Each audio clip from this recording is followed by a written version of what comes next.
شاعر وایي چې نشه د استبداد لري په سر کې، چې نشه د استبداد لري په سر کې، ما ته یو دی که مغول دی که افغان. بسم الله الرحمن الرحیم. نحمده ونصلي على رسوله الكريم. إن الله لا يغير ما بقوم حتى يغيروا ما بأنفسهم. صدق الله العلي العظيم. قدرمنو سپینګیرو ځوانانو مشرانو، قدرمنو خویندو میندو،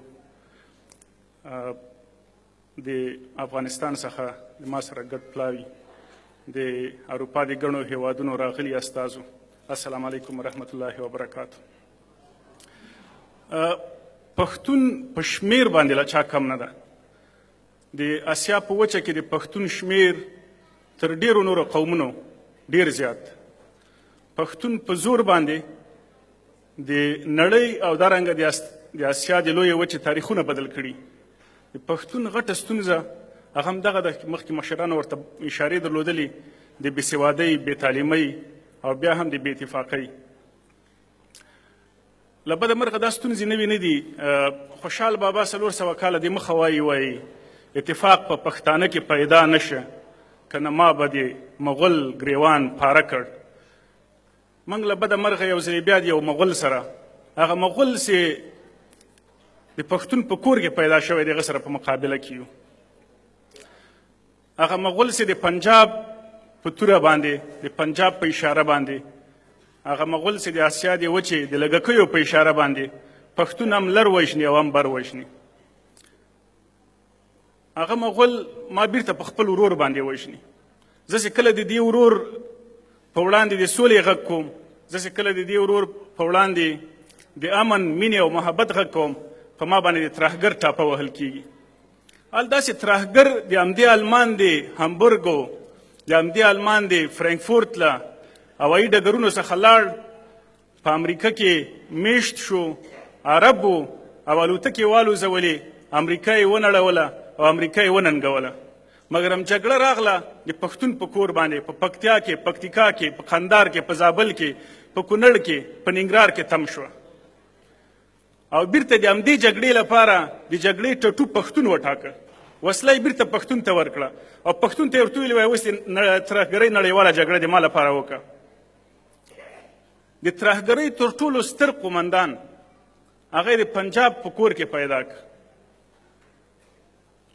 د ترهګرۍ تر ټولو ستر ټټو هغه د پنجاب په کور کې پیدا کړ.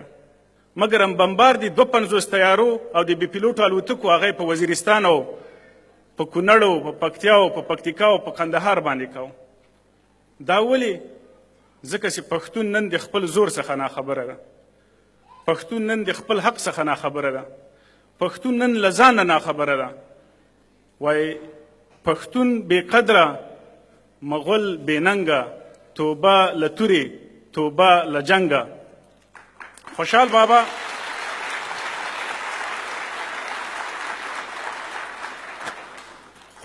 چې په کومه کچه باندې، په کومه سویه باندې پښتون مطالعه کړی و، ما ته نه ښکاري بیا یې په راتلونکي تاریخ کې او یا هم په تیر تاریخ کې څوک ښه وپېژني. مګر موږ همغه پېژندګلو چې د ځان په اړه باندې لرو، هغه ته موږ سر نه ده ټیټ کړی.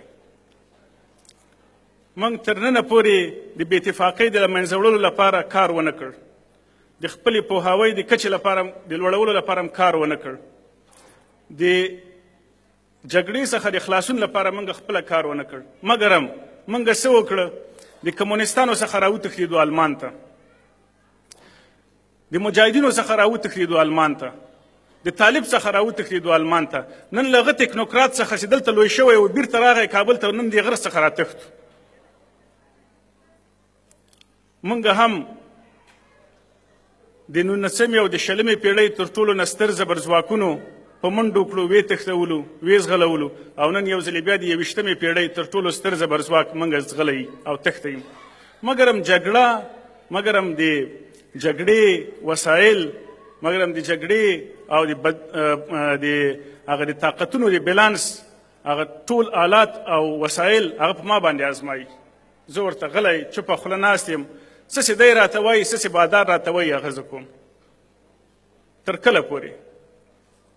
دلته ګڼ ځوانان ناست دي او د منګه پیغام او د منګه راتګ او دلته د تاسې سره د افغانستان د غمیزې ژړا او غم او ویر شریکول هغه هم دغه د ځوان کل سره د یو پیغام شریکول دي. موږ له بده مرغه مشرانو سپین ږیرو ونه شوای کولو چې موږ له جګړې څخه، له تېښتې څخه، له کډوالۍ څخه، له مهاجرت څخه خلاص کړي وای. اوس کار موږ ځوانانو ته پاتې ده. که ځوانانو په ځان کې بدلون راوست، مخکې ما آیت شریف تلاوت که الله جل جلاله وایي که ته غواړې چې تا کې تغییر راشي، ته به خپله په ځان کې تغییر راولي. او همدغه فارمول ګاندي استعمال که. ګاندي ویلې هر هغه تغییر چې ته په بل چا کې ګورې، هغه تغییر باید ته په ځان کې راولي. ګاندي خپله جګ شه د هندوستان یا په خپل لاس باندې ګنډل شوې خامتا هغه یې راواخیستله، وایې غوستله او په هندوانو باندې ور شریک سه. د هغه نه وروسته بیا په هندوانو کې څه د پاسه 1000 میلیونه هندوانو کې تغییر راغی او د انګریز څخه خپلواکي ترلاسه کړه. پښتون دا تغییر په ځان کې نه راولي. د موږ مشرانو متاسفانه دا تغییر په ځان کې رانوست. یوازینۍ لاره چې ځوانانو ته برابره کړله یا یوازینۍ د ژوند لاره چې ځوانانو ته برابره کړله، خپل نسل ته، خپل راتلونکي ته یې برابره کړه، هغه هم دا ده چې دی غرب ته راوتښتېده. که په تېښته باندې ملکونه جوړېدلی، بیا خو موږ د انګریز سره جګړه باید نه وای کړې، شوروي سره هم جګړه باید نه وای کړې. پښتون سنګر او ډګر چاته نه پرېږدي. پښتون دښمن ته په ډګر او په سنګر کې نیغ درېږي. نن پښتون یو خوا او بل خوا په منډه ده. د اندونیزیا نه په کښتۍ کې دی په منډه ده، د ترکیې نه یونان ته په کښتۍ کې دی په منډه ده، په کابل کې دی په منډه ده، په قندار کې، په کونړونو کې دی په منډه ده. پښتون خپل اصلیت، پښتنولي، غیرت، هغه چې د پلرونو کړی و، نیکونو یې کړی و، هغه نن د ده په ځوان کل کې نشته. تر څو چې موږ دغه تغییر، دغه بدلون بیرته په ځان کې رانولو، د 21مې پېړۍ تر ټولو ستر طاقت او د 21مې پېړۍ تر ټولو ستره جګړه د ترهګرۍ، دا موږ نشو ګټلی. موږ به بدبینۍ لرو د خلقي، پرچمي، حزبي او جمعیتي دارنګه د ګڼو نورو جوړښتونو له لارې نه، مګر هم په لویه کې خو کور یو ده، وطن هم یو ده. که موږ د افغانستان او په لویه کې د لوی افغانستان دعوه لرو، نو بیا باید دا بدبینۍ له نظره وغورځوو. بیا باید یو بل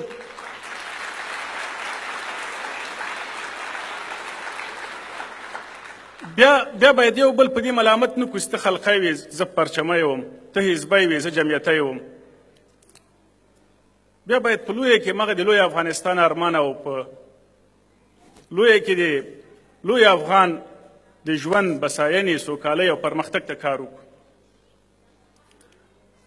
په دې باندې پوهېدل پکار وي. ځوانانو دغه المان چې تاسې ګورئ، په دې المان کې د شرق او د غرب یا د ختیځ او لویدیځ د المان تر نامه لاندې یو ستر بدلون ته زمینه برابره شوې وه، د استعمار بدلون. مخکې دلته ملګرو ورته اشاره درلودله چې وینه د افغان تویه شوله، شور د هندوکشو، خو دعوه دلته خلکو کوله چې نه موږ د برلین دیوال مات که. په رښتینې توګه باندې د خلکو برلین دیوال مات که، ځکه د دوی چې په خټه کې کوم یووالی پروت و هغه یې عملي که. د موږ په خټه کې د لر او بر پښتون یووالی پروت ته موږ یې عملي کوو. 88 کال د په موږ باندې پنجاب واکمني کوي. ترهګر یې په ما کې پاللی، مجاهد یې په ما کې پاللی، کمونیست یې په ما کې پاللی، طالب یې په ما کې پاللی. ما کله د پنجاب ته ویلي دي چې د اسلام خو د ټولو لپاره راغلی، په ما باندې ولې اذان کوي؟ پټان جانې، رمضان جانې، په ما باندې ولې دا ناره کوي؟ مالته دا خبره ونه کړه. او زه چې کله په کابل کې پارک ننوتم، نو بیا مې په 1900 میاشتو کې یو فرمان په پښتو ونه لیکه. ولې؟ ځکه ما ته خپله ژبه، خپل قوم په لویه کې خپله دعوه هغه پردی ښکاري، بې ارزښته راته ښکاري. زه دومره کمزوری شوی یم چې یوازې اوښکه او ژړا تویولو او د غم او درد د بیانولو لپاره بس ژوند لرم. په 21مه پیړۍ کې ویاړ چې د هغه انفارمیشن ټکنالوژي، هغه د معلوماتو نړۍ او د معلوماتو ته رسولو او د معلوماتو څخه د ګټه اخیستلو ویاړ ده. دا ویاړ زه نه لرم. 21مه پیړۍ د سوکالۍ، د یووالي او د سرحدونو د له منځه تګ ویاړ ده. دا اوس په اروپا کې ورځ تر بلې نوي نوي هیوادونه سرحدونه ماتوي او د لویه کې د اروپایي اتحادیې ته داخلیږي.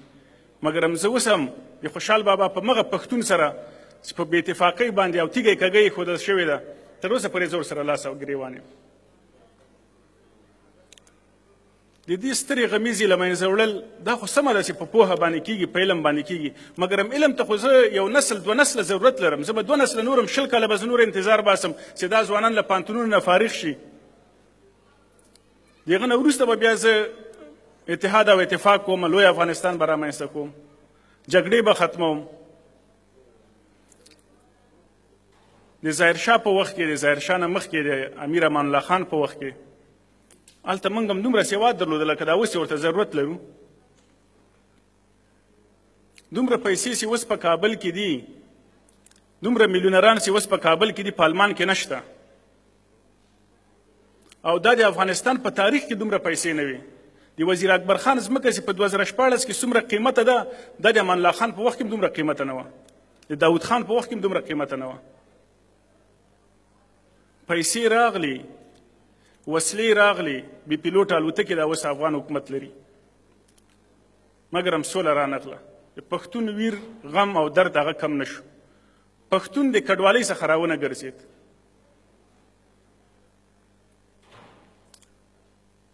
د ما خپله شخصي راتګ دلته یوازې په همدې پیغام پورې تړلی، په همدې خبرې پورې تړلی چې موږ څنګه کولی شو نه یوازې بیرته خپل کور ته لاړ شو، خپل وطن ته لاړ شو، خپل ټاټوبي ته لاړ شو، څنګه د انسان غوندې ژوند کوی سو. هغه ژوند چې دلته اروپایان کوي، المانیان یې کوي.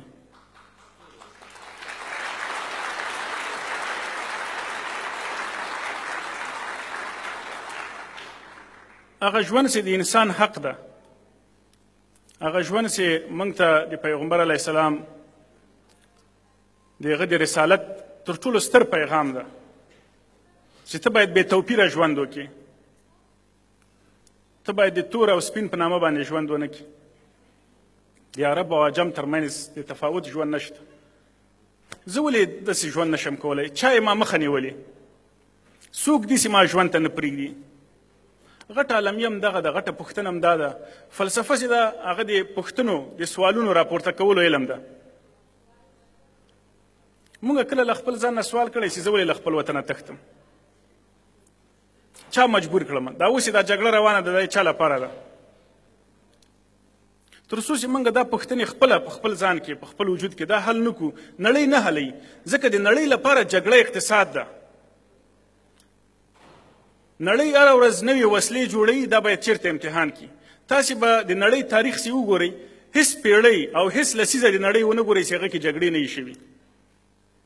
لومړنۍ نړیواله جګړه، دویمه نړیواله جګړه، ویتنام جګړه، د سومال جګړه، بیا د افغانستان جګړه، د ترهګرۍ جګړه، دا ټول د اقتصاد، د نړۍ د اقتصاد تر ټولو عمده بحث ده. دا اوس په افغانستان کې په دې جګړه کې خلکو دومره پیسې پیدا کړي دي چې موږ او تاسې دا اوس ټول اوښکې تویې کړو، وژاړو، لمنې ورته وغوړو، دی درته وایي چې نه، زم دا تا ازادوم، ته په المان کې پروت دی، تا په کابل کې ازادوي. دا ته خدای عقل مني؟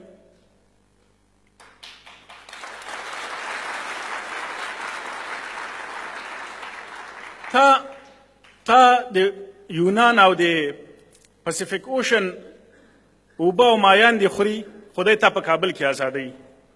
او د خپل اولادونو ته په همدې فرانکفورت کې، په همدې هامبورګ کې، په همدې نیویارک کې، په همدې لندن کې د ښه ژوند کولو، د تعلیم د حاصلولو لپاره زمینې برابرې کړي. خو دعوه یې دا ده چې نه، زه تا لپاره د ښه ژوند د برابرولو او د خپلواکۍ د ترلاسه کولو لپاره جګړه کوم.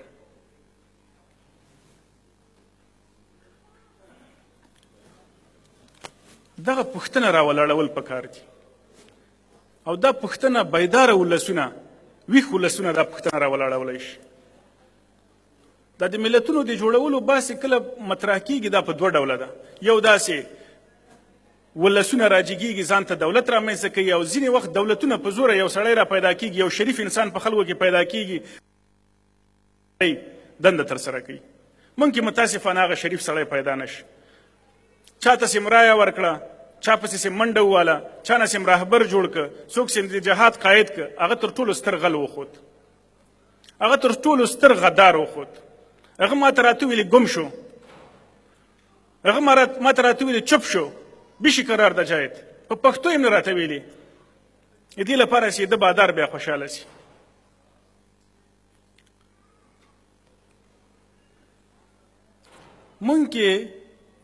مونږ یو غټ بدلون ته یو ډیر ستر بدلون ته یو داسې انقلابي بدلون ته زمینه برابرول پکار دي چې هغه باید راشي او هغه د ځوانان کوی چې سپین ږیرو نه نوره کیسه خطا ده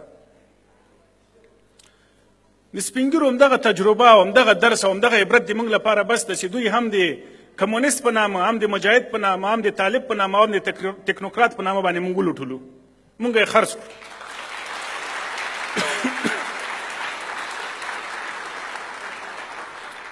موږ کډوالۍ ته ځوانانو نه یو مجبوره کړي موږ همدې سپین ږیرو همدغه مشرانو چې همدا ځوانان پسې ودرېدل دوی مجبوره کړو که نن ځوانان د یو قوت په توګه باندې رامنځته نه شي دوی د پلرونو د اختلافاتو هغسې خلقی و پرچمی و حزبی و جمعیتی و اخوانی و طالب و د هغو اختلافاتو ته شا نه کړي موږ له دې بدمرغۍ نه نشو خلاصېدلی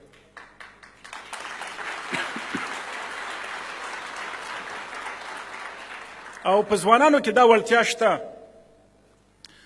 فیسبوک او ټویټر کې دا بدلون موږ وینو دا نن چې په فرانکفورټ کې ځوانان راوتي او لاریون یې کړی و ملګرو دا خفګان درلوده وایي ډېر کم تعداد باندې راغلي وو راغلي خو ناره خو یې پورته کړې وه دغه ناره پورته کول او دا ژوندی ساتل پکار دي که ځوانانو یوه لسیزه همدغه ناره وساتلی شوی ژوندی یې وساتلی شوی په همدې ناره کې ځان تمرین که زه دا تاسو ته زیری در کوم چې افغانستان به له دې بدمرغۍ څخه خلاصیږي افغانستان به بدیل پیدا کوي افغانان به رهبر پیدا کوي افغانان به د پردیو له ګوډاګیتوب څخه د پردیو له پردي پالنې او ځان خوښۍ څخه ځان خلاصوي د ترهګرۍ جګړه به موږ ګټو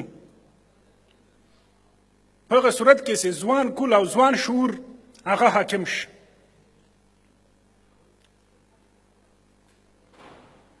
خلک ښه مال په خپل کور کې ساتي ځان لپاره یې ساتي مطلب دا تاسو چې په کور کې کم ښه شی لرئ هغه اول په ځان باندې په خپلو اولادونو باندې لوروئ سمه ده که نه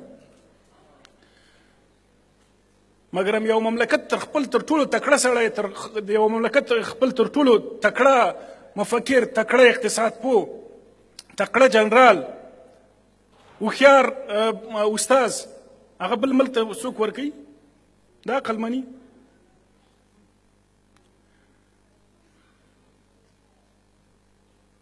زه ترکیش ایرلاین کې راغلم ما پوښتنه وکړه وایي هره ورځ ترکیش ایرلاین افغانستان ته پرواز لري سپایس جیټ انډین ایرلاین دا هره ورځ افغانستان ته پرواز لري د سما په نامه باندې ایرانی الوتکه د هره ورځ افغانستان ته پرواز لري پیایي په اونۍ کې 2-3 پروازه لري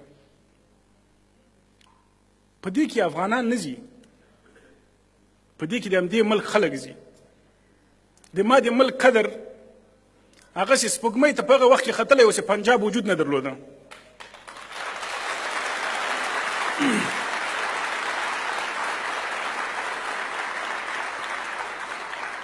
هغسې ام ډي په هغه وخت کې و چې پنجاب وجود نه درلوده هغسې د ښارونو د جوړولو نقشې هغه وخت کې جوړولې چې تهران چا پېژانده نه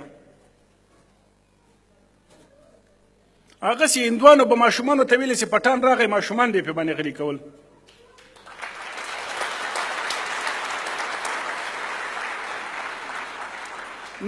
نن هغه افغان نن هغه پښتون کډوالۍ ته مجبور ده هغه سوسیال ته انتظار کوي دی را باندې حکومت کوي نن یو بل د همدغسې باتور افغان ځای نیولی ده د همدې پنجاب د همدې تهران د همدې کالدارو د همدې تومنو د همدې درهمو د همدې ډالرو او د همدې یورو غلام ده په ما باندې حکومت کوي او ما ته خپلواکي ګټي ما ازادوي خپله غلام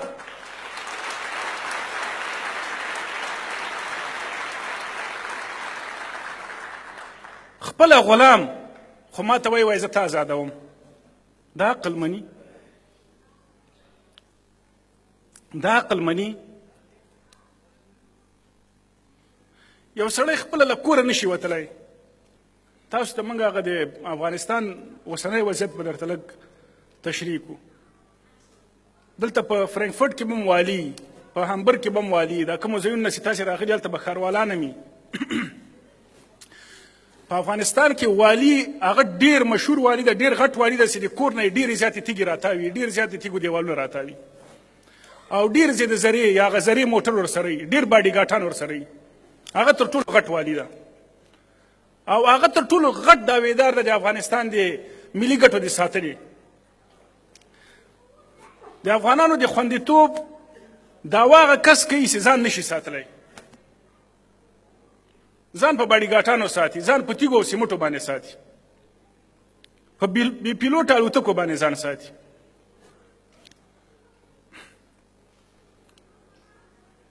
په یو چا باندې چې دومره دروغجن خلک حکومت کوي نو هغه د خلکو د فکر د ایمان او دارنګه د په ځان باندې د باور درجه به څومره ټیټه وي هغه چې له خپل وطن نه ونه تښتي خو غلام ده که نه د ما په شان باندې هلته به د غلامۍ ژوند کوي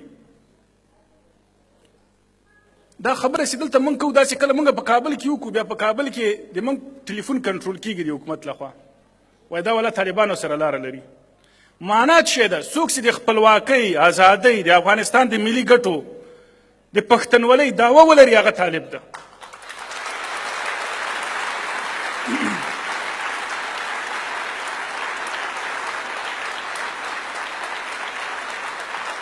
معنا څه ده معنا څه ده معنا څه ده چا چې ښه انګلیسي وویلې چا چې ښه میرزایي دري لیکلی سوی چا چې ښه پیشنهادونه او احکام په دري ژبه باندې صادرول هغه تر ټولو غټ افغان ده او تر ټولو غټ پښتون ده دومره کمزوري په افغانانو کې پیدا شوې ده دومره کمزوري چې ځان ته افغان ویل شرم ورته ښکاري ځان ته افغان ویل شرم ورته ښکاري دلته به خویندې ناستي ګڼ سپین ږیري مشران ځوانان به ناستي چې د کوزي پښتونخوا یي ځکه اوس د لوی افغانستان دا وکم زه له دوی نه شرمېږم زه په کابل کې ځان ته افغان نشم ویلی نو دی به زه پېښور کې څنګه افغان کم په وزیرستان کې به دی څنګه افغان کم ولې په ما باندې چې څوک حاکم شوی دی د افغان په نامه باندې هغه نن افغانستانی ده محقق دوستم عبدالله دانش دا هغه نومونه دي چې تاسې د قومونو اورئ داسې محقق یاد کړئ دا اوس دلته چې یاد کړئ درپسې هزاره راجګېږي چې برې محقق چیزې نه ګوي خو ته د پښتون نوم نشي اخیستلی ته به د پښتون لکه ما چې د خوشحال بابا په شعر باندې شروع وکړل ته به خوشحال بابا یادوي ځکه په پښتنو کې سړی نشته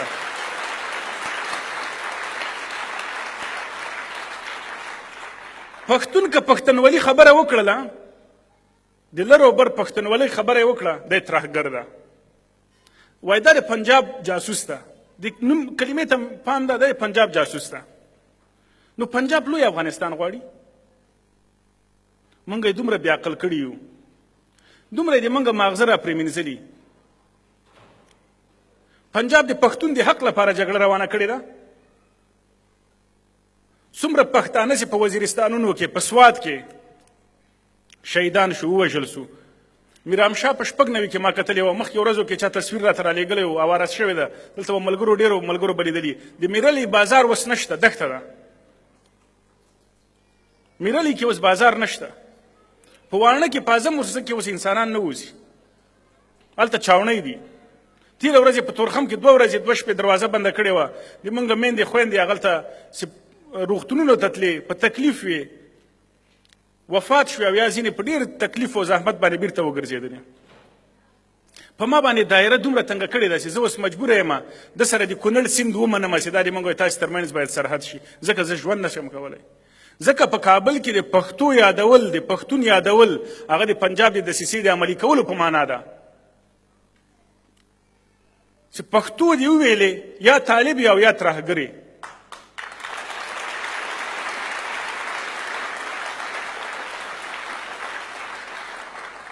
هزارهګان راجګ شو، وایي موږ ټوټاپ دا د برېښنا تار وایي دا موږ په بامیانو کې غځول غواړو. نو کله چې د پښتنو ځوانانو غږ پسې کاوه، موږ ته د همدې حکومت لخوا ویل کېدل چې ما دا مسله مه قومي کوئ. دې خبرې ته پام ده. هزاره چې وایي قومي نه ده، خو که پښتون ویلی قومي ده. دا کوم منطق ده؟ دا کوم منطق ده؟ دا کوم عقل ده چې زه ووایم ما مه وژنه، وایي ترهګر یې، او د هغه 2 نفره وژل سوي، 2 نفره ارګ ته ننوتل. دې ډاکټر صاحب غني زوف وکړه. تاسې به له دې مسلې نه خبر یې. ډاکټر غني زوف وکړه کله چې هزارهګان ارګ ته ننوتل، شیشې ماتې کړې د ادارې امور. د زوف وکړه 3 ګنټې دا خلک تم کړي وو، تر څو دی ډاکټرانو بیرته دته سیروم تېر کړ، دی را بیداره سه، دی په چوکۍ کېنه او بیا دوی ورغلل، بیا دی نه شوی غږېدلی. محقق یې بیا وغږاوه. تاسې به ویډیو کتلي، محقق ورته غږېده، سوال یې ورته کوه مه کوئ داسې.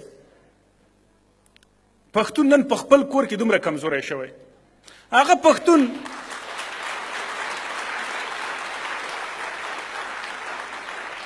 پښتون چې د امپراتورۍ دعوه یې درلودله، هغه پښتون چې ټلې واهه، هغه پښتون چې سپوږمۍ ته وخوت، هغه پښتون او هغه پښتنې پلار چې تر ټولو کشره د نوبل پرایز ګټونکې ده، هغه پښتون په خپل کور کې ځای نه لري.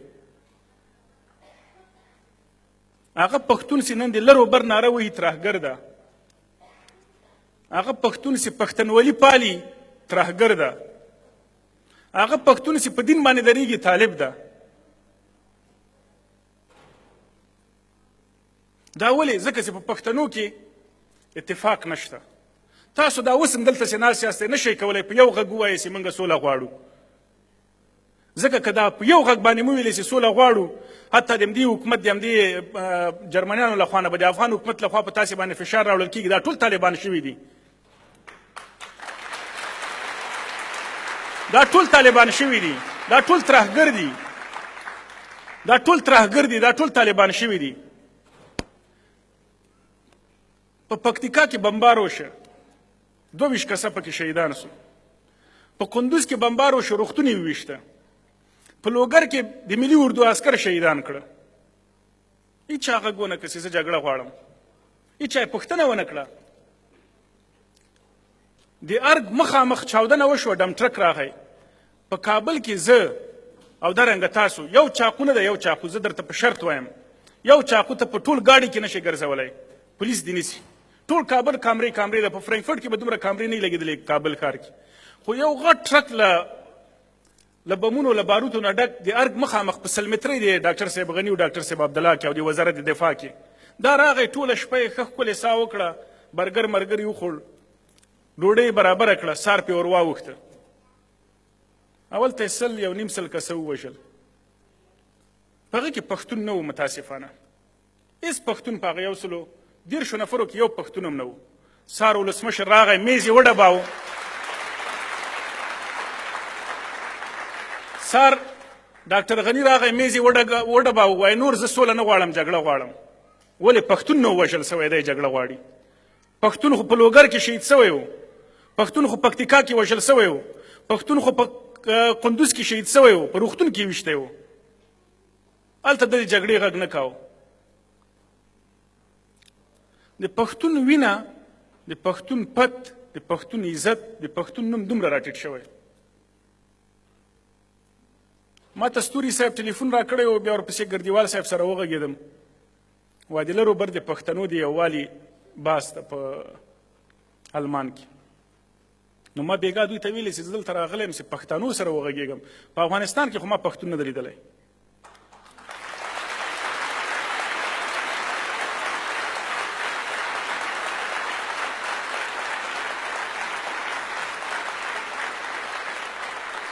په افغانستان کې ما پښتون نه دی لیدلی هغه کس چې د پښتنو د وژلو لپاره یې د ناټو څخه غټ غټ بمونه غوښتل هغه یې د سولې رئیس که وایي زه په ده باندې اوس سوله راولم ته خدای دا عقل مني پښتون دومره بې غیرته ده پښتون چې سل کاله وروسته پور واخلي 100 کاله وروسته وایي ما اوس هم تادي کړې ده دا پور موږ چاته نه ورپرېږدو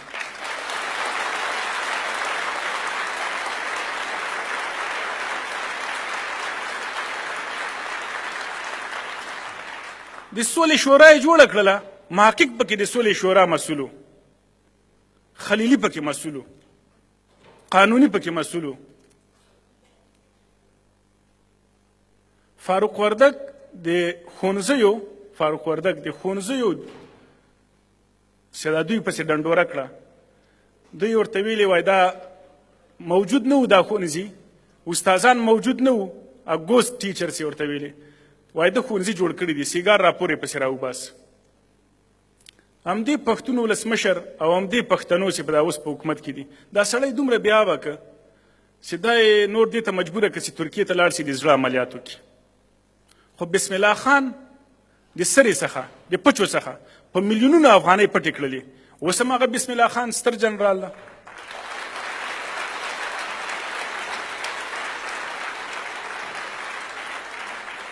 سبا ته کله طالب سره سوله کیږي بسم الله خان به په سر کې ناستي ولې طالب باید له بسم الله خان ته سر ټیټ کړي موږ چې دلته راتلو د حکمتیار د سولې د بهیر مسؤل امین کریم صاحب فرانسه کې اوسي دا موږ سره و وایي 3 ځلې موږ داسې جواب شو دی 80 ورځې وایي زه 80 ورځې په دې خبرو کې مصروف وم 80 ورځې وایي 3 ځلې موږ داسې ځواب شو چې نږدې و زه تللی وای فرانسې ته چې دا خبرې نه کامیابیږي مګر هر ځلې چې ما تماس نیو د حکمتیار صاحب سره یا د هر هغه بل چا سره چې د سولې خبرو مسؤلیت یې درلوده نو هغوی به ویلې چې ګذشت نه کار واخله آخر وای گذشت دیزی ته چې نوره د تسلیمۍ په معنا وه خو وایي موږ چونده یم دلته تاسې سره اوسېږي وایي موږ پوهېږو چې سوله یو ارزښت ده او افغانستان د اوسنۍ ستونزې حل په همدې سوله کې ده نو موږ نه په شا کېدو موږ وایي نه په شا کېدو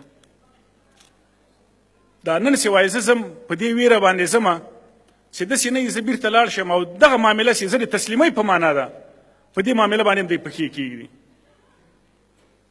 چې یو حکومت کې په یو دولت کې د جګړې لپاره دومره لیوالتیا موجوده وي هغه به د انسان وژنې د افغان وژنې د پښتون وژنې څخه خلاص واخلي دا عقل مني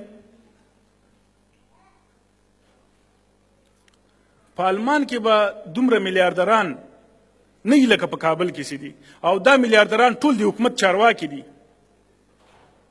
دا ټول وزیران دي دا ټول قمندانان دي دا خبره موږ بل چېرته هم کړې وه په 14 کالو کې جنرال په جګړه کې نه ده وژل سوی دا عقل مني قمندان د امنیې په جګړه کې نه ده وژل سوی د ټولي قمندان په جګړه کې نه ده وژل سوی ډګروال نه ده وژل سوی جنرال لا څه کوي خو عسکر دومره وژل سوي دي په لغمان کې د سنګین د ولسوالۍ چې هلته ډېر شهیدان د لغمان دي په لغمان کې هدیره ده د سنګین د ولسوالۍ جنرال جګړه غواړي د غریب د وژلو لپاره د دغو ځوانانو د شهیدانولو لپاره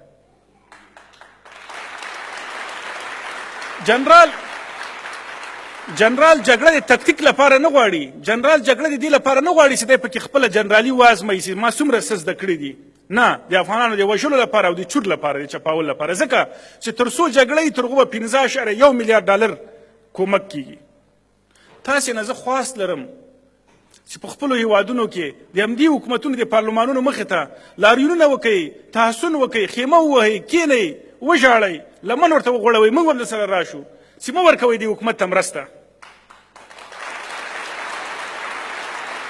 زه نه غواړم زه له آلمان څخه له ډنمارک څخه له لندن څخه د وسلو لپاره د ملي اردو د تجهیز لپاره هېڅ هم نه غواړم طالب الوتکه لري طالب کروز لري اوبه سټوپ لري دی الوتکې د چا لپاره ترې نه غواړي د ما د ویشتلو لپاره د ما د کور د بمبار لپاره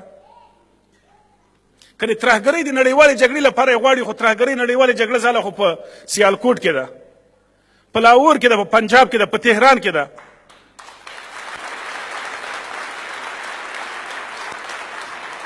دی په لوی لاس باندې د افغان وژنې یوه ستره دسیسه او په لویه کې دا د حامد کرزي د 14 کالو د ولسمشرۍ تجربه ده چې روانه جګړه د پښتون وژنې جګړه ده. تاسو به اورېدلي د پښتون وژنې جګړه ده. دغه نړیواله دسیسه ده چې پښتون باید ورټل شي، وځپل شي، وویشتل شي او دی باید له خپل کور څخه کډه شي. ولې په پښتون کې د لیډرشپ، په پښتون کې د ایشیا د امپراتورۍ د بیا د رامنځته کولو تمنا او قدرت او توان پکې موجود ده.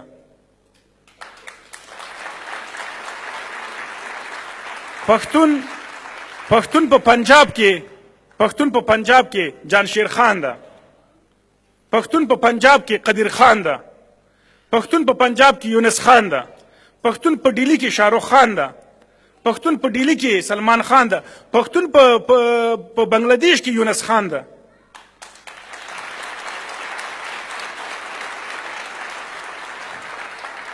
پښتون د پنجاب تر محکومیت لاندې ملالۍ ده، مګرم پښتون په خپل کور باندې ترهګر ده.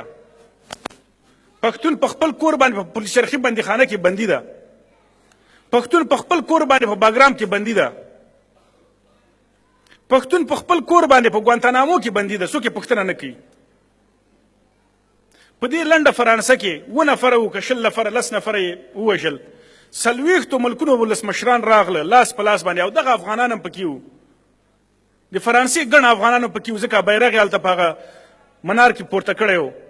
څه کوې موږ جګړه نه غواړو، فرانسویان څوک باید ونه وژلی سي. دا پښتون اوبو راوړی چې هره ورځ دې ووژلی سي. د جګړې ستراتیژۍ دا ده، 2 خبرې په جګړه کې ډېرې مهمې دي. یو دا چې له دفاع نه تعرض ډېر مهم ده، تر ټولو بهترینه دفاع تعرض ده. دویم دا چې جګړې څخه ځان ساتي، په هغه ځای کې جګړه وکړه چې هلته د تا سرحدات نه وي. په ما باندې نن د ترهګرۍ نړیواله جګړه دا دواړه تیوریانې عملي کوي. آلمان، امریکا، ټول اروپا خپله جګړه په کابل کې کوي، په قندار کې کوي، په قندوز کې کوي، په کونړ کې کوي. تعرض د ما په ملي اردو باندې کوي، د ما په پولیس باندې کوي، په دغو ځوانانو باندې کوي. مړي دې منګه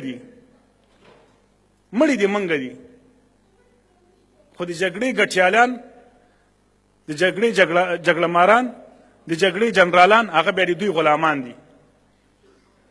هغه خلک دي چې د جګړې د ډګر څخه راپور په واشنګټن کې ورکوي، د جګړې راپور په برلین کې ورکوي، د جګړې راپور په اسلام آباد، تهران او ډیلی کې ورکوي. کابل ارګ کې څوک چاته د جګړې راپور نه ورکوي چې څوک مړه دي څوک ژوندي دي. د کابل ارګ اوس هغه ارګ نه ده چې د تیمورشاه ارګ و. بیرغ به پکې ورپېد، په هندوستان کې به هندو او انګریز به په انګلستان کې لړزېده. هغه ارګ نه ده اوس، نه هغه بالاحصار ده چې په تاریخ کې یې موږ لولو. اوس د کابل ښار بېښارواله ښار ده. 15 میلیونه نفوس پکې اوسېږي، ښاروال نه لري. 15 میلیونه نفوس پکې اوسېږي، ښاروال نه لري. ولې نشي مقررولی؟ ځکه داسې ښه تکړه ایمانداره غل نه پیدا کېږي چې دوی جیبونه ډک.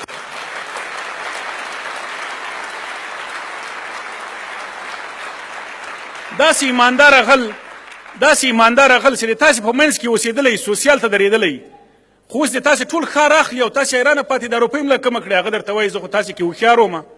څه هوښیاري وه تا کې؟ زه لاړم کابل ته، که نه ته نه لاړې، نو بچیان خو دې دلته دي. دی پکې مړ نه څه، دی پکې پړ نه څه، دی پکې بندي نه څه، دی پکې بې ډوډۍ نه څه، مګر هم زه در بدره یم. د ما پکې ښوونځی وسوځېد، روغتون مې پکې بمبار څه، اردو عسکر مې پکې بېنوا ګرځي، ځوانان مې پکې کډوالۍ ته مجبور شو، خو دکې هېڅ فرق رانغی. پیسې فشار جګوي، پیسې د شکر ناروغۍ پیدا کوي. تاسو کې هم دلته پیسه داران اکثره به دا ناروغي لري، که نه لري راشئ کابل ته.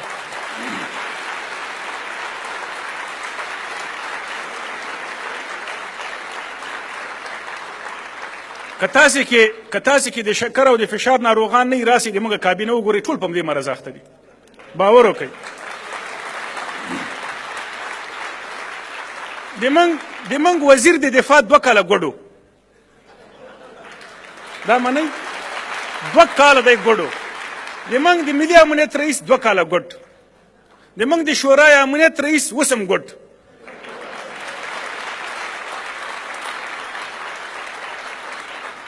د موږ ولسمشر منډه کړه ګوډ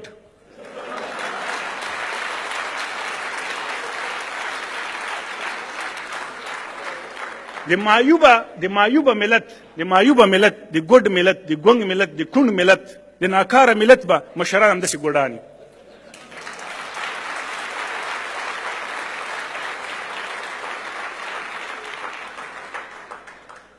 زه خپله په صحتمندو پسې راغلی یم باور وکړئ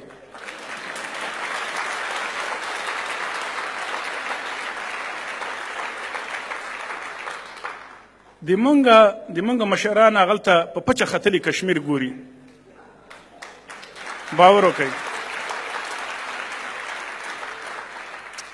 په کابل پانتون کې اوس هم دلته به ګڼ سپین ږیري مشران ناستي دي تاسې د وخت چپټرونه اوس هم تدریس کیږي سره د دې چې اوس ډېرو ځوانانو ژبې زده کړي دي خو څوک تکلیف زحمت ځکه نه باسي وایي له دې پانتون نه سړی فارغ سي داسې هم سړی نه ده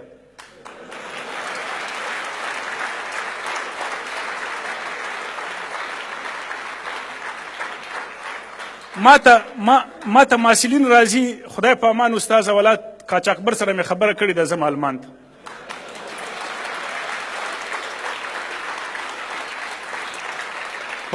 په اخترونو کې اکثره فیسبوک کې میسجونه د ما د شاګردانو له آلمان نه له اروپا نه راځي استاد اختر دې مبارک ته پاته ولا ډېر ښه سړی موږ خو راغلو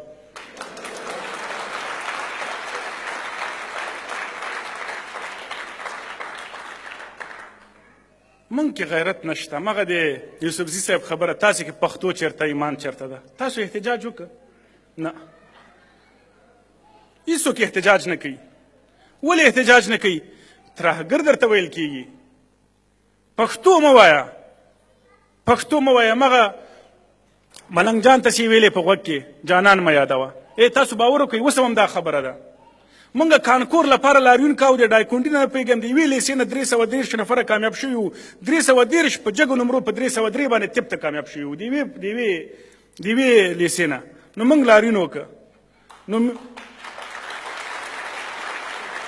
نو ملي امنیت کې یو پښتون ځوانو ما پسې یو سړی راولېږه ستراشه چې ورغله ما ته راتویلې د خدای د رسول منه تا خو 20 کاله مخکې کانکور ورکړی تا نه لاریون څه غواړي دا لاریونه مه کوه موږ ته راپور راغلی ستا باید موږ ونیسو نو ما ورته ویل ته خو پښتون یې ظالم بچی زه خو د تا د اولادونو لپاره لاریون کوم ځان لپاره خو یې نه کوم ده کې دا غیرت نه و ولې دا غیرت نه و دی موین کېده د چوکۍ پیدا کوله دی جنرال کېده تاسې کې دلته جنرالان ناست دي او که ناست به یي که نه کډوال دي که نه دي نو جنرالي به ته څه کوې چې ته کډوالۍ ته مجبوره کېږي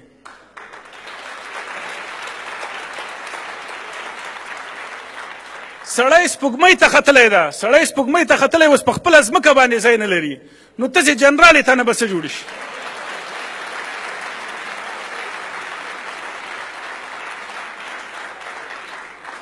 له دې امله دا ډېره مهمه خبره ده یعنې دا ډېره د باس وړ خبره ده او دا ډېره د خفګان وړ خبره ده چې په دې دومره ارته ځمکه کې په هغه ځمکه کې چې اسپونه به موږ زغلول خلکو به زارۍ کولې د موږ خواته مه راځه د عثماني خلافت خلیفه احمدشاه بابا ته زارۍ کولې چې د اصفهان نه مه راوړه تباه به سم برباد به سم زه مسلمان یم تاریخ هم ویلی نن موږ په هغه ترکیه باندې په غلا وړو دا ډېره د شرم خبره ده دا ډېره د تکلیف خبره ده دا ډېره د درد خبره ده او په دې درد باندې دا ځوانان پوهېږي ځکه پوهېږي چې د دوی د مټو نه دلته د دوی د فکر نه دلته د دوی د انرژۍ نه دلته د یوې ګولې ډوډۍ د پیدا کولو لپاره کار اخیستل کېږي چې خپل ورونه ورېرونه کورنۍ هغه چې په نامنۍ کې په افغانستان کې ژوند کوي هغه ډوډۍ ترلاسه کړي د تعلیم لپاره نه، دلته تاسې پیسې ګټئ بیرته یې کور ته نه لیږئ چې ورور هم پوهنتون ووایي. ښه ژوند وکړي دې لپاره نه چې موټر واخلي یوازې د یوې ګولې ډوډۍ لپاره. په افغان باندې په پښتون باندې نن دومره غټ درد او تکلیف راغلی. د موږ راتګ او د موږ دا لمن چې تاسې ته م غوړولې ده دا د همدې لپاره ده. راځئ د دې درد لپاره دوا سو. راځئ و د حل لار پیدا کړو. دا نړۍ کې چې څومره ښکلا پرته ده، څومره پرمختګ پروت ده، دا انسانانو کړی. ملایکې په دنیا پورې کار نه لري. ملایکې په دنیا پورې کار نه لري. یوازې راپور اخلي، راپور ورکوي، نور هېڅ هم نشته. نه چا سره خټې کوي، نه چا سره حکومتداري کوي، نه یې د چا جګړې په مخ وړي، هېڅ هم نه کوي ملایکې. دا انسانان کوي. په دویمه نړیواله جګړه کې او اوله نړیواله جګړه کې د یوې عیسایي له مخې نه یوازې روسانو 21 میلیونه روسانو یوازې قربانۍ ورکړي. هغه پښتانه نه دي چې په وطن یې غیرت کړی، هغه مسلمانان نه دي چې هورو پسې ګرځېدل، هغه یوازې او یوازې غیرت کړی و په وطن باندې. دې جرمنیانو تر 2 نوي پورې وزیر د دفاع نه درلوده. اوس هم دی د جګړې حق نه لري. اوس هم دی د جګړې حق نه لري، چا سره جګړه نشي کولی. دوی یوازې په خپل وطن غیرت کړی. او مغه امریکا او مغه فرانسې دې ته مجبوره کړه چې دی باید یو ستر ستراتیژیک ملاتړي په توګه باندې ومني. او فرانسه خپل سرحد ورسره له منځه یوسي. دې ته غیرت وایي، موږ دا نه لرو. او دې ته په درد باندې په تکلیف باندې دردېدل غواړي وایي. د جاپان د ولسمشر نه چا پوښتنه کړې وه چې د امریکا خو په تاسې باندې اټومي بمونه استعمال کړه، اوس خو یو څه وسخه شوی ده، تاسې خو هېڅ هم ونه کړه. وایي موږ دومره څه کړي دي چې د اوباما او د بش په میز باندې پیناسانیک ټلیفون موږ رسولی. دی د ما بې ټلیفونه خپل اړیکه نشي ساتلی. ما دی خپل په سپینه ماڼۍ کې مې خپل غلام کړی ده. دا په څه باندې کېږي؟ دا په درد باندې کېږي، په تکلیف باندې کېږي، په ویر باندې کېږي، په ژړا باندې کېږي. او دا دې ته غیرت وایي. دا په همت باندې کېږي. موږ کې دا همت او دا غیرت نشته. بابا وایي بې غیرته خلک جګړې کوي. بې غیرته خلک هغسې ظالمان دي، هغسې هېڅ غیرت او حیا نه لري، تشدد نه کار اخلي. مېړنۍ ده چې په ځان تکلیف تېروي، په ځان زحمت تېروي او خپل ولس ته، خپل وطن ته ښېرازه او سمسورتیا او مینه ورکوي. موږ کې دا غیرت نشته. موږ په ځان کې تغییر نه راولو، موږ په بل چا کې. دیموکراسي ښځې راوباسئ، خپله نه راباسو. د بل چا په لور، د بل چا په خور، د بل چا په مور کې موږ دیموکراسي ګورو. غلامي خپله یې کوو، که ځان ته کوم سفارت پیدا که جاسوسي ورته کوو، خو بل چا پسې غږېږو چې تا جاسوسي ولې کړې. موږ کې غیرت نشته. موږ باید حقیقي غیرت ځان کې پیدا کړو. د 21مې پیړۍ غیرت هغه د علم ګاڼه ترلاسه کول دي، د علم سنګار ترلاسه کول دي، د ټکنالوژۍ علم ترلاسه کول دي. دلته زه ګڼ ځوانان ګورم، ګڼ ملګري دي، دوستان دي، همزولي دي. ما مخکې مرز وکړه، سپین ږیري دې نه خفه کېږي. دوی هم دغه غیرت بس ته چې تاسې تر دې ځای راورسولی، بیرته وطن ته نه بیایي.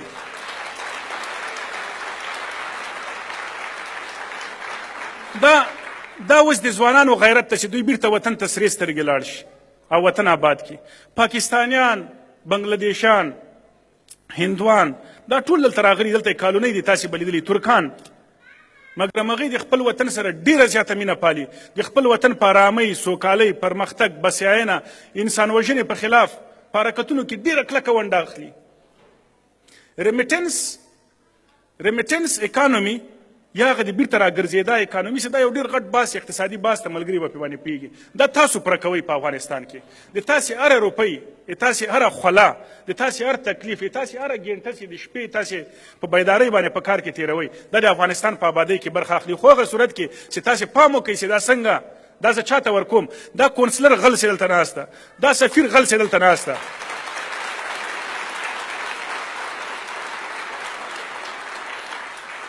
دا سفیر، دا کونسلر او دا ډیپلوماتان غله او دا پردیپال چې دلته ناست دي، چې 3 کاله پوره شي بیا دی کورم تاسې سره پرېږدي دلته ناست وي، وایي ځکه پښتو پالم.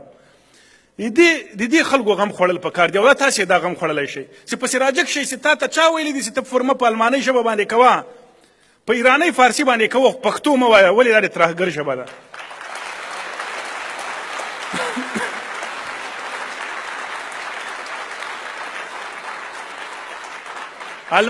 المان تاسو ته حق درکړی دی چې تاسو ولسي مبارزه وکړئ خپل حق او بشري ارزښتونه هغه وپالئ تاسو سره المانیان درېږي کاناډایا د ډنمارکیان تاسو سره درېږي انګریزان تاسو سره درېږي څوک مخه نه نیسي او چې هغوی هم مخه ونیوله لکه پلرونه او نیکونو چې هم دوی ته په دې خوله خوله سوکان ورکړي دوی ته هم سوکان ورکوي ورته وایه زه پښتون یم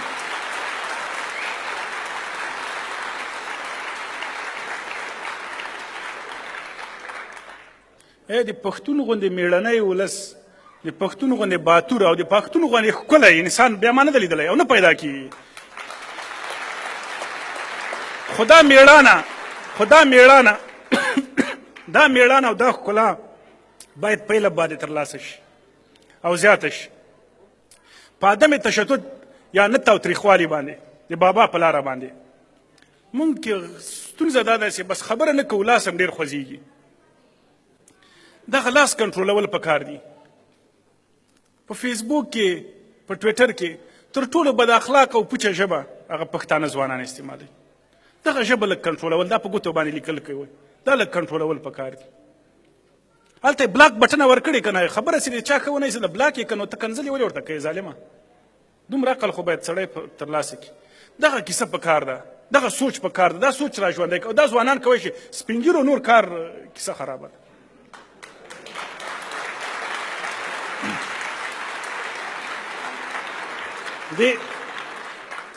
دا مشران سپین ږیري چې دلته ناست دا ځوانانو چې مېړانه یې کوله سپین ږیري نه وو دا داسې دوی هم دا مېړانه کړې ده نوره د دوی نه نور څه تمه مه لرئ دوی اوس حق ده چې موږ عزت وکړو د دوی جامه د دوی ژوند د دوی ښېګڼه او د دوی ښه نوم هغه موږ باید وساتو د دوی نه د کار تمه ونه لرو د دوی د ژوند تجربه هغه باید موږ د ځان سره واخلو او د دوی ژوند تجربه هم دا ده چې د خلکي په نامه یې زه وژلی یم د پرچمي په نامه یې زه وژلی یم د حزبي په نامه یې زه وژلی یم د طالب په نامه یې زه وژلی یم د ټکنوکرات په نامه یې زه وژلی یم زه باید وژنې ونه کړم زه باید هر یو ته ژوند ورکړم په دې جرمني کې په دې المان کې تر ټولو تکړه مسلمانان اوسیږي او که نه تر ټولو تکړه رزیل خلک اوسیږي او که نه تر ټولو تکړه ولسواک خلک اوسیږي او که نه دا اوس هم په المان کې کمونستان ژوند کوي او که نه ولې دوی ګډ ژوند کوي ځکه د انسانیت او د انسان غوښتنه هم دا ده پیغمبر علیه السلام چې مکې مکرمې ته لاړه د خدای کور او د ابو سفیان کور دا دوه کورونه د خدای کور او د ابو سفیان کور وایي چې هر څوک دې دواړو ته ننوتل هغه وایي محفوظ دي مامون دي دې ته انساني ارزښت وایي او ابو سفیان د ده په وړاندې دی د مسلمانانو قومندان او هغه د مشرکینو قومندانو د قومندان کور یې د خدای له کور سره برابر کړ دې ته انسانیت وایي که مسلمانان یو نو ولې دا انسانیت په ځان کې نه لرو ولې دغومره برداشت او زغم په ځان کې نه لرو او که پښتانه یو نو پښتون میړانه خو درته معلومه ده پښتون په کمزوري باندې په مړي باندې لاس نه جیږي پښتون په ماشوم باندې په زنانه باندې لاس نه جیږي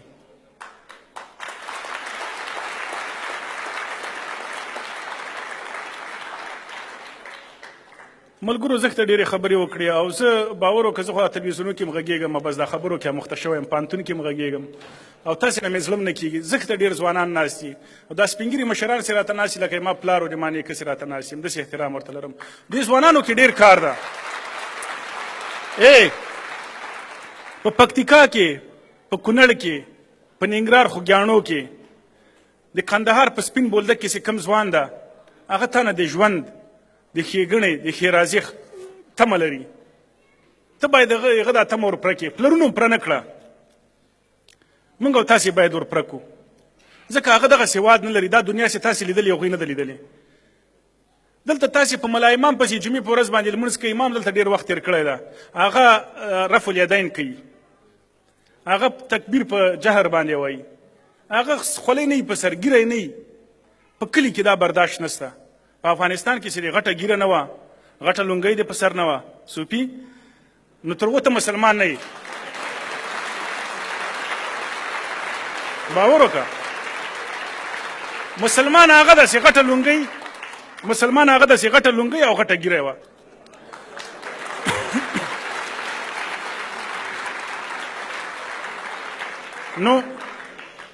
نو تاسې نه ده تاسې کې دا کوم بدلون راغلی له دې بدلون نه باید وطن ته ګټه ورسوئ. په دې وطن کې چې 1000 کاله هم تېر کړئ تاسې به کډوالی ماجر به 1000 کاله چې 1000 کاله هم تېر کړي تا په تومنه کې دی تا په غیرت کې دی تا په دماغ کې تا په زړه کې به د خوشحال بابا شعرونه ښکته پورته کېږي رحمان بابا په ښکته پورته کېږي.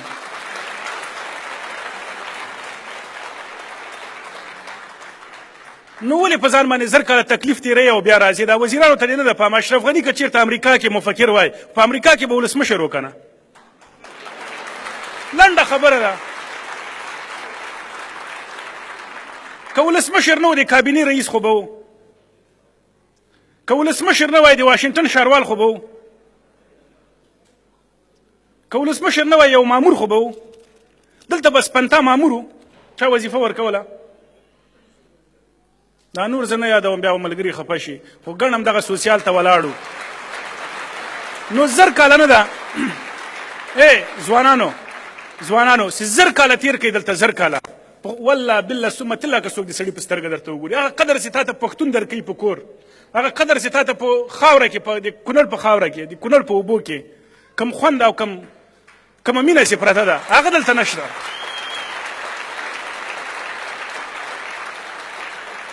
زه درې مشخص وړاندیزونه لرم او په دې کې زه حاضر یم قرباني ورکړم لکه دا نن چې راغلی یم بیا راشم در سره کار وکړم. دا 3 کارونه باید تاسې موږ سره وکړئ.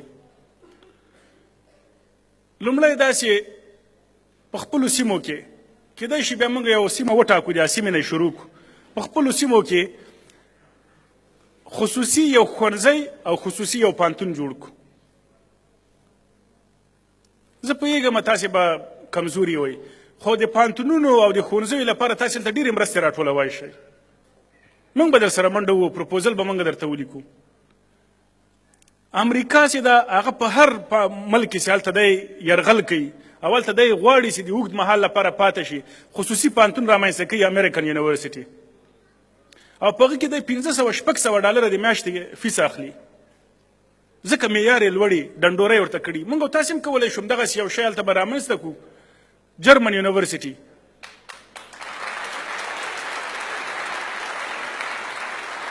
یا به جرمن سکول رامنځته کړو خو غلا به نه کوو د خدای لپاره مړه خدای نه وډار سي غلا به نه کوو او خپلو کې چې څوک رامخکې کوي هغه به غل نه وي. تاسې کې چې کوم غټ غل چې دلته بیخي تاسې جیبونه ترې نه په عذاب یې هغه موږ ته راولېږئ هلته داسې مه کوئ. سم سړی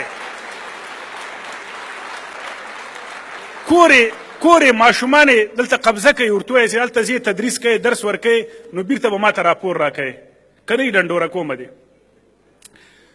نو دا کار باید موږ وکړو. موږ باید په ښوونځیو او پوهنځیو کې باید کار وکړو. خصوصي دا غټه خبره ده.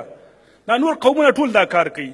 خاتم النبیین په نامه باندې پوهنتون جوړ شوی ده او دا دانشګاه ده له بدمرغه او دا د ایران لخوا جوړه شوې او دا ایرانیانو په ایران کې میشتو هزارګانو ځان سره راوړې ده. کاتب دانشګاه یې راوړې ده. اسلامي آزاد ایران دانشګاه یې راوړې ده. موږ او تاسې هم دا غیرت کولی شو. دا غیرت یو کار. دویم کار په دې هیوادونو کې چې تاسې پراته یې دلته ګوندونه دي ټولنې دي که په دې کې تاسې سکالرشیپونو ته زمینه برابره کوئ تعلیم له دې خلکو نه وغواړئ دا خلک یې درکوي زارۍ ورته وکړئ. تاسې یې نه وایاست زه پوهېږم تاسې کارونه کوئ چېرته پیتزا هټ کې چېرته خو هلته چې خلک وایي هغوی ته خو سکالرشیپونه اخیستی شئ. دا تاسې ورونه ورېرونه چې هلته پراته دي هغې خو یې کوی شي. که سکالرشیپونه واخلئ د پی ایچ ډي د ماسټرۍ دوی دولت ته ورکوي هغه خو دولت خو ما نه ده که نه ما خو درته وویلی چې زه هلته د کوم دولت نه چې زه راغلی یم زه په هغه دولت کې ترهګر یم. زه دا اوس هم د پلچرخي نه راتښتېدلی یم د باګرام نه راتښتېدلی یم. زه باید څو ځلې دا سړی دا مرخیل صاحب دلته ناست ده دی د کوم 20-30 باډیګاټانو سره ګرځي په خپل وطن کې. زه باید څو ځلې بندي شم بې عزته شم رسوا شم. نو تاسې خو دا سکالرشیپونه هغه خو ماته نه راکوي چې دا تاسې کوم حکومت سکالرشیپونه ورکوي د المان حکومت د ډنمارک حکومت چې حکومت ته سکالرشیپونه ورکوي هغه خو پښتون ته نه ورکوي هغه یې تاسې کلي کور ته نه ورکوي د دې لپاره که تاسې یو کمپاین وکړئ یو مبارزه وکړئ یوه کمیټه رامنځته کوئ چې په دې سکالرشیپونو کې یو نفر دې راشي کار کال یو نفر راشي 100 کلو کې به 100 نفره شي او کیدای شي په دې کې یو دانه خوشحال بابا حمید ګل مومن صاحب وزیر مومن یا په زرګونو نور دغسې میړني پیدا شي زه یم چې لږ زور راکې پیدا شي غیرت راکې پیدا شي د عثمان امپراتورۍ یا د ترکیې حکومت باید ولړزوو وسم المان باید غوښتنه وکړي چې تاسې عسکر ماته راکئ چې زه په نړۍ باندې حکومت وکړم هټلر به هم دا خبره کوله که نه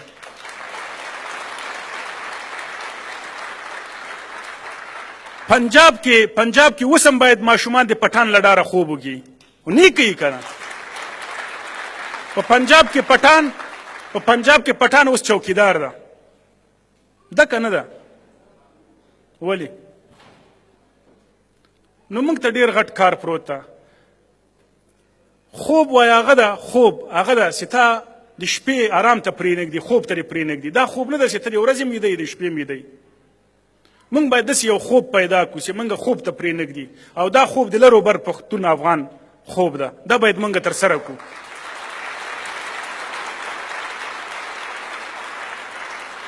موږ ځوانان باید خوب ونه کړو زه پوهېږم دلته ډېر ستړی کار ده 14 ساعته 14 ساعته 2 ساعته نور هم په ځان تکلیف تېر کوي د همدغو 3 پیشنهادونو لپاره چې ما درلودل په دې کې موږ سره مرسته وکړئ منظم سیاسي مدني حرکتونه د پښتون کلتور د پښتون د غږ یو ورځ تاسې هم لاروونه وکړئ راځئ دا د ګوانتانامو کې پښتانه دي بل څوک نشته په خدای که بل څوک وي چې دا یې څه لپاره بندیان دي په دې پولي چرخي کې دا خلک دي دا دوسیې ولې نه څېړل کېږي په دې بګرام کې دا خلک دي دا دوسیې ولې زه دا نه وایم چې پښتون قتل کړی ده ته یې پرېږده چې پښتون قتل کړی په دار یې راوځړوه خو پښتون په کور ناسته تا رانیولی ده پښتون بازار کې لونګۍ په سر کړې وه تا رانیولی